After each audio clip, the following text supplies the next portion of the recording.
네. 지금 인터링 12월의 한 해의 끝에서 나를 가다듬다. 빛이라고 하는 제목으로 오는데, 여기 12월은 햇빛이 되게 중요하더라고요. 여기에 햇빛이 모자라서 우울증에 걸린 사람들이 상당히 많다고 합니다. 여기 이런 대목이 있어요. 나는 그라니아에게 겨울이면 늘 이런 기분이냐고 묻는다. 그녀는 한 번도 겨울을 좋아한 적이 없는데 어두운 계절에 스스로를 복돋아야 할 책임이 있는 어른이 되니 겨울의 영향을 훨씬 더 강력하게 느끼게 되었다고 대답한다. 세드, 햇빛 부족으로 인한 우울증, 계절성 정서 장애. 의 원인이 무엇인지는 확실하지 않다. 24시간 주기 리듬이 한절기의 영향으로 파괴되는 것이 원인이라는 이론도 있고, 일조량 감소가 세라토닌 수치를 낮춰 우울증을 유발한다는 이론도 있다. 세드를 앓고 있는 사람은 다른 사람에 비해 멜라토닌 분비량이 많아서 졸음을 더 많이 느끼곤 한다.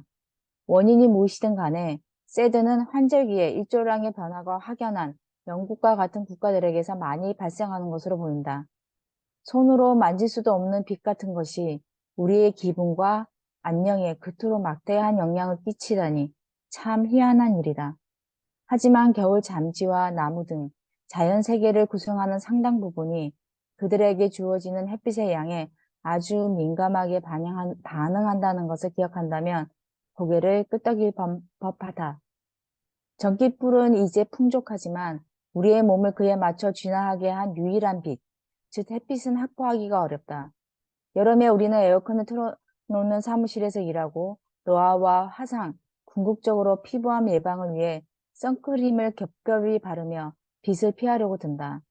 나도 봄에 다시 날이 따뜻해지기가 무섭게 이런 체제에 돌입한다. 2월에도 일광 화상을 입을 수 있다고 하니 말이다. 한편 겨울이면 차 안에 들어가거나 쇼핑몰에서 쇼핑을 하거나 실내 체육관에서 운동을 하면서 바깥의 포악한 날씨를 손쉽게 피한다. 그러나 햇빛은 비타민 D를 합성하는 주요한 수단이다. 지방이 풍부한 생선, 점점 섭취량이 줄어들고 있는 식품이다. 생선, 달걀, 고기를 먹거나 강화식품 및 알약으로 보충하는 방법과 함께 말이다.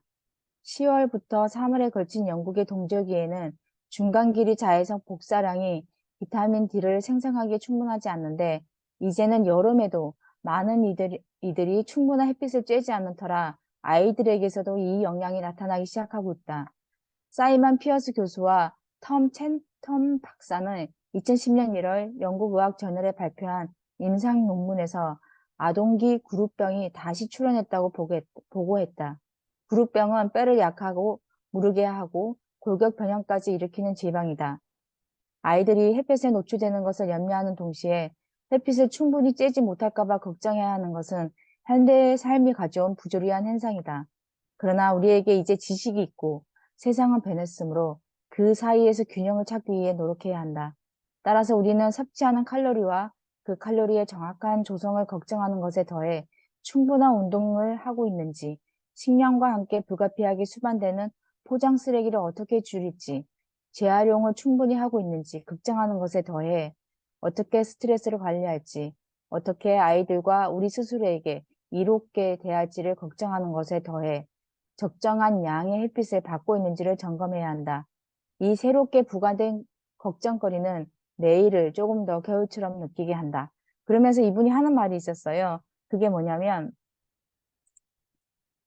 여기에 중요한 얘기인데 행복이 하나의 기술이라면 스품 역시 그렇다. 그것이 윈터링이다. 스품을 적극적으로 수용하는 것. 즉 다시 말해서 우리가 갖고 있는 걱정을 걱정으로 거치는 게 아니라 우리가 갖고 있는 지식과 지혜를 활용해서 새롭게 해결책을 모색하는 그런 지혜를 수용해야 된다는 말씀을 하시면서 겨울에 햇빛을 조금 더 받기 위해서는 추움을 견뎌야 하는 것도 필요하다라는 생각을 했습니다. 오늘 여기까지 발표 마칠게요.